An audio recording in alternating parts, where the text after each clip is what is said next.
University का नाम अंबेडकर पर रखने को लेकर जब जलने लगा था मराठवाड़ा इमेज कैप्शन, अपने शिक्षण संस्थान के विद्यार्थियों का राजनीतिक ज्ञान परिपक्व हो, इस सिलसिले में अंबेडकर ने मुंबई के सिद्धार्थ महाविद्यालय की विद्यार्थी संसद में 11 जून 1950 को हिंदू कोड बिल के समर्थन में भाषण दिया। में पिछले सप्ताह आंध्र प्रदेश के अमलापुरम शहर में हाल के समय के भीषण दंगे हुए। एक मंत्री का घर जला दिया गया, 5 बसों को आग लगा दी गई, कई वाहन तोड़ दिए गए और जमकर पत्थरबाजी हुई। हिंसक प्रदर्शनकारियों को काबू में करने के लिए पुलिस को बल प्रयोग करना पड़ा और इलाके में धारा 144 लगानी पड़ी। कारण, प्रदर्शनकारी नहीं चाहते थे कि उनके जिले का नाम भारत के संविधान निर्माता डॉक्टर भीमराव अंबेडकर के नाम पर रखा जाए। डॉक्टर अंबेडकर ने भारत में शोषित जाति समूहों को न्याय दिलाने के लिए लंबा आंदोलन भी चलाया, जिसके नतीजे में पिछड़ी जाति के लोगों को बराबरी का संवैधानिक अधिकार मिल सका। दरअसल वाईएसआर जगनमोहन रेड्डी की सरकार ने कोनासीमा जिले का नाम BR अंबेडकर के नाम पर करने का फैसला लिया था।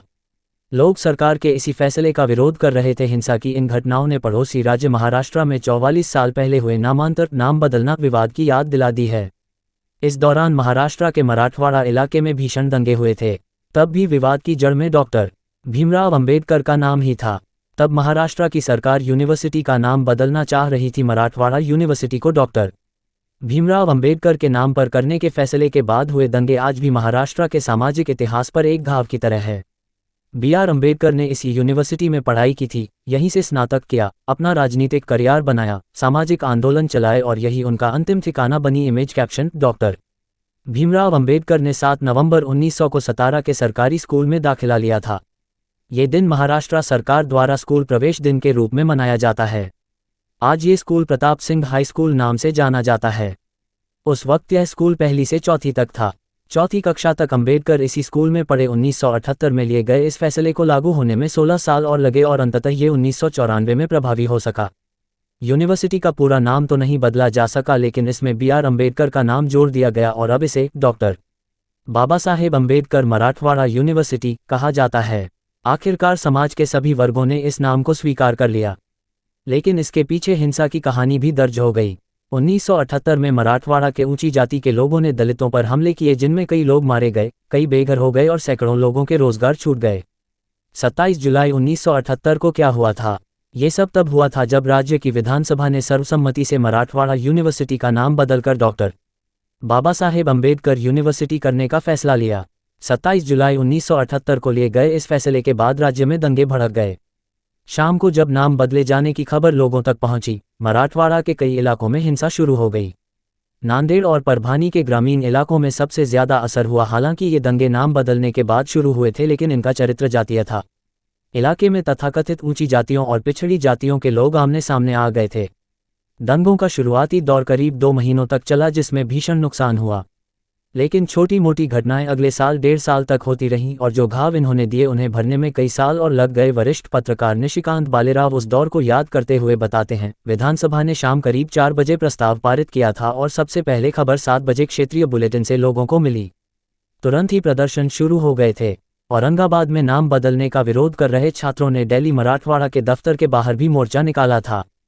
तो इसलिए आरक्षण के हिमायती थे अंबेडकर नजरिया, अंबेडकर का जाति विनाश और हेडगेवार की समरसता। निशिकांत भालेराव उस समय एक युवा पत्रकार थे जो राजनीतिक घटनाओं और जातिगत उत्पीड़न पर रिपोर्टें लिख रहे थे। वो दिल्ली मराठवाड़ा के संपादक अनंतराव भालेराव के बेटे हैं। इस क्षेत्र में इस अखबार का काफी प्रभाव रहा है। निशिकांत के पिता नाम बदलने का विरोध कर रहे थे, लेकिन वो स्वयं सरकार के इस फैसले के साथ थे और उन्होंने आंदोलन में भी हिस्सा लिया था। मराठवाड़ा मुक्ति संग्राम ने इस क्षेत्रीय पहचान को और गहरा कर दिया था और यूनिवर्सिटी के नाम में ये पहचान झलकती थी। कहने के लिए भले ही ये तर्क हो, लेकिन जातिगत और सामाजिक विभाजन का एक मजबूत अंडरकरंट था जिसने इस विरोध को हिंसक बना दिया। मराठवाड़ा यूनिवर्सिटी को अंबेडकर के नाम पर करने की मांग कई सालों से उठती रही थी। मराठवाड़ा और औरंगाबाद का अंबेडकर के साथ खास रिश्ता है। अंबेडकर ने सामाजिक बदलाव लाने के लिए सबसे पहले साल 1950 में मुंबई के सिद्धार्थ कॉलेज में पीपुल्स एजुकेशन सोसाइटी की नींव डाली थी और फिर 1952 में उन्होंने औरंगाबाद में मिलिंद कॉलेज की स्थापना की थी। मराठवाड़ा और पास के विदर्भ क्षेत्र के हजारों दलित छात्रों ने मिलिंद कॉलेज में दाखिला लिया था। उस दौर में औरंगाबाद और मराठवाड़ा दलित छात्रों के आंदोलन की जमीन बन गए थे। मराठवाड़ा के सामाजिक, राजनीतिक और शिक्षा जगत में अंबेडकर आंदोलन एक शक्तिशाली बल बन गया था। प्रदेश के बाकी हिस्सों में भी हालात ऐसे ही थे। इन वर्गों से मराठवाड़ा यूनिवर्सिटी का नाम बदलने की मांग उठने लगी थी। शरद पवार के कांग्रेस से अलग होकर 1978 में प्रोग्रेसिव डेमोक्रेटिक फ्रंट पीडीएफ की सरकार बनाने तक इस मांग पर कोई कदम नहीं उठाया गया था। पीडीएफ की सरकार ने एकमत से ये प्रस्ताव पारित करने का निर्णय लिया और 27 जुलाई को ये प्रस्ताव पारित हो गया। वीडियो कैप्शन: दलितों के गीतों में जिंदा है अंबेडकर। सरकार के निर्णय की घोषणा के कुछ घंटों के भीतर ही मराठवाड़ा क्षेत्र में हालात तनावपूर्ण हो गए। समूचे क्षेत्र में जातिगत दंगे शुरू हो गए और दलित परिवारों को निशाना बनाया जाने लगा। शरद पवार ने मराठी में लिखी अपनी जीवनी लोक माझे संगति में इस बारे में विस्तार से लिखा है। 27 जुलाई 1978 के घटनाक्रम के बारे में पवार ने अपनी किताब में लिखा, जब कैबिनेट प्रस्ताव को अंतिम अनुमति देने के लिए बैठक कर रही थी तभी मराठवाड़ा क्षेत्र में तनाव की खबरें आने लगी थीं। दलितों पर हमले शुरू हो गए थे, उनके घर जलाए जा रहे थे। पवार लिखते हैं, पोचीराम कांबले नाम के एक दलित युवा की हत्या कर दी गई। नामांतर आंदोलन और उसके बाद के दिनों में 27 लोगों की ऐसी घटनाओं में जान गई। पोचीराम मतंग समुदाय से था, वो गांव का उप प्रधान था। संसद में प्रस्ताव पारित होने के बाद दलित परिवारों ने दिवाली की तरह जश्न मनाया था। इससे आक्रोशित होकर उच्च जाति के लोगों ने हिंसक रास्ता चुन लिया और आग लगानी शुरू कर दी। ऐसी ही एक घटना में भीड़ ने पोचीराम के हाथ पैर काटकर उसे जिंदा जला दिया था। जाने गईं, घर जल गए। हिंसा कई दिनों तक चलती रही। हिंसक भीड़ आमने सामने थी। जहां हिंसक प्रतिक्रियाएं हो रही थी, पुलिस लाठीचार्ज कर रही थी और आंसू गैस के गोले दाग रही थी। दलितों पर हुए जुल्म और उनके नुकसान के दस्तावेजी सबूत हैं। कई समितियां गठित की गई थीं और फैक्ट फाइंडिंग टीमें, तथ्यों की पड़ताल करने वाले दल क्षेत्र में भेजे गए थे। केंद्र सरकार ने भी जमीनी हालात की रिपोर्ट देने के लिए एक दल को भेजा था। छात्रों, शिक्षक संगठनों और ट्रेड यूनियनों के संगठन अत्याचार विरोधी मंच ने भी ऐसी ही एक रिपोर्ट तैयार की थी। ये report economic and political weekly के मई 1979 के अंक में प्रकाशित हुई थी। मराठा क्षेत्र के दौरे के बाद तैयार की गई ये रिपोर्ट उस समय की ज़मीनी हकीकत बयान करती है। रिपोर्ट में कहा गया है, गांवों में दलितों के खिलाफ हिंसा कई रूप में हुई। लोगों की हत्याएं हुई, हरिजनों की औरतों के साथ बलात्कार और छेड़छाड़ हुई। घर और झोपड़ियां जला दी गईं और सामान लूट लिया गया। बेघर दलितों को गांव से पलायन करना पड़ा। उनके कुएं प्रदूषित कर दिए गए थे, जानवरों को मार दिया गया था और उन्हें काम देना भी बंद कर दिया गया था। ये सब 67 दिनों तक चलता रहा। पीड़ितों को नागरिक अधिकारों के तहत प्राप्त सुरक्षा नहीं मिली। इस रिपोर्ट में ये भी बताया गया है कि मराठवाड़ा के 9000 गांवों में से 1200 गांव इस हिंसा में प्रभावित हुए। नांदेड़, परभानी और बीड जिले हिंसा से प्रभावित थे। इन दंगों में करीब 5000 लोग बेघर हुए और 2500 दलित परिवारों का मनोबल टूट गया और वो बेहद मुश्किल परिस्थिति में आ गए। 2000 लोगों को घर छोड़कर जंगलों में या शहर की तरफ भागना पड़ा। भूखमरी के बावजूद दहशत की वजह से दलित परिवार अपने गांवों में नहीं लौट पा रहे थे। निशिकांत भालेराव कहते हैं, निजाम के समय से ही मराठवाड़ा में सामंती व्यवस्था चली आ रही थी। दलित इस व्यवस्था के सबसे निचले पायदान पर थे। यदि वो ऊपर उठते तो समूचे क्षेत्र की राजनीति ही बदल जाती। कुछ लोगों को इसी बात का डर था। अंबेडकर वाले रिंगटोन के कारण सागर को मार डाला। अंबेडकर ने कोरेगांव को दलित स्वाभिमान का प्रतीक बनाया। मराठवाड़ा क्यों, दलित क्यों? जब भी मराठवाड़ा दंगों की बात होती है ये सवाल उठता है। उस दौर में रहने वाले लोग, आंदोलनों में हिस्सा लेने वाले लोग और इस काले अध्याय का अध्ययन करने वाले लोग मानते हैं कि हिंसा इसलिए नहीं हुई थी क्योंकि नाम बदलकर अंबेडकर हो गया था, बल्कि इसलिए हुई थी क्योंकि इससे दलित समुदाय का आत्मविश्वास बढ़ रहा था। उस समय मराठवाड़ा की आबादी करीब 80 लाख थी, जिसमें से करीब 16.25% अनुसूचित जातियां थीं। पत्रकार और लेखक श्रीकांत भराडे ने 2018 में बीबीसी में लिखे लेख में कहा था, आज़ादी से पहले ही बहुत से दलित परिवार जीवनयापन के लिए पलायन कर रहे थे। एक बार डॉक्टर अंबेडकर का नेतृत्व खड़ा हुआ तो ये प्रक्रिया और तेज हो गई। शहरों में शिक्षा और रोजगार के मौके होते हैं और इससे गांव का पारंपरिक ढांचा हमेशा के लिए बर्बाद हो गया। कृषि अर्थव्यवस्था गड़बड़ा गई। जमींदारों को खेतों के लिए मजदूर नहीं मिल पा रहे थे। 1956 में अंबेडकर के साथ बहुत से दलितों ने बौद्ध धर्म अपना लिया था। पहले दलितों ने पारंपरिक काम छोड़े थे, अब धर्म भी छोड़ दिया था। अब तक झुककर चलने वाले दलित अब अपना सम्मान करने लगे थे। उच्च वर्ग को लग रहा था कि दलित अपनी पहचान भूल रहे हैं और अहंकारी हो गए हैं। सवर्णों बनाम दलितों का तनाव स्पष्ट नजर आ रहा था। मराठवाड़ा में दोनों ही पक्षों के छात्र खास रूप से आंदोलित थे।